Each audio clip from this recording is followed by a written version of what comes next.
pea to penny-size hail and even quarter-size hail in a few spots, along with lots of downed trees out there. You can see those storms just rolling out of Charlotte area earlier today and then blowing up also from some mountain storms and just energizing as they lifted north along the North Carolina-Virginia border. Lots of lightning with these storms, and they're growing to about 40,000 feet in height. Now, severe thunderstorm warnings were in effect for folks out in Person County. That's a little bit farther east, and now we have Carroll, Floyd, and Patrick County still under that warning, but some of these storms are starting to show some signs of weakening. That's a good thing.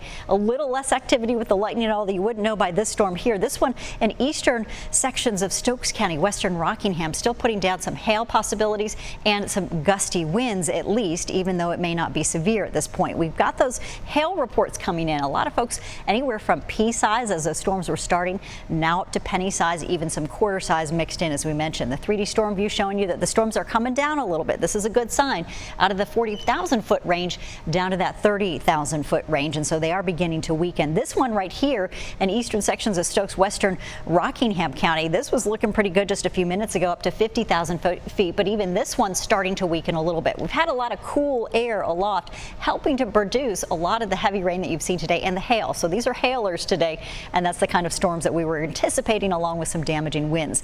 Also a few reports of that too. Rainfall totals about 39/100ths of an inch in Lexington, where you had some heavier thunderstorm cells moving right overhead. Of course, that's where you may have picked up ½ an inch to 1 inch totals. Look at this. Your wind reports also coming in from central sections of Surry County, Stokes as well, and we know we have some trees down in the Mountain Park area, also in Rowan County from earlier in the day.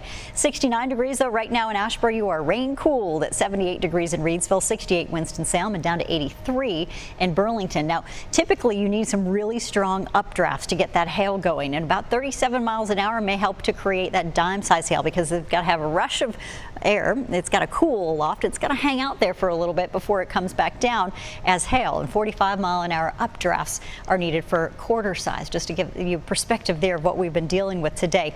Hailstone sizes, as we mentioned, about ½ an inch would be the marble size, and we've had plenty of reports of the pea size too, but up to penny size, and then quarter-inch size is what we expect with those severe thunderstorms. Typically, that's sort of one of the markers for severe weather. You're looking at that hour-by-hour forecast. The good news is we think that most of the thunderstorms are quieting down for now. We have a couple stragglers, and 1 or 2 isolated storms might move through to the west and roll up into the northern Piedmont again.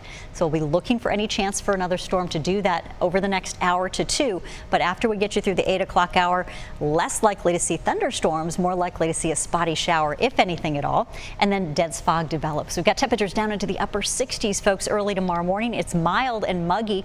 We take you back into the upper 80s. I've got temperatures near 88 degrees tomorrow, and the trad winds are generally out of the south and southwest. And unfortunately, we've got another round of isolated severe storm threats. Similar conditions that we've had today, and we still have that severe thunderstorm threat for us, at least for another couple of hours. But here's your severe risk tomorrow, covering much of Virginia, North and South Carolina, and back into parts of Tennessee. Dew point cast, unfortunately, we're still steamy out there as we take you through the next couple of days. And of course, we're going to be talking about more shower and storm chances over the next several days. Take a look at your forecast, a 7-day forecast showing you impact days for Sunday and Monday. We may have to add 1 or 2 toward the end of the week as we talk about cooler to mild temperatures through middle of the week with an upper low sitting nearby. Get you back to the 80s and hopefully drying you out just in time for Memorial Day weekend.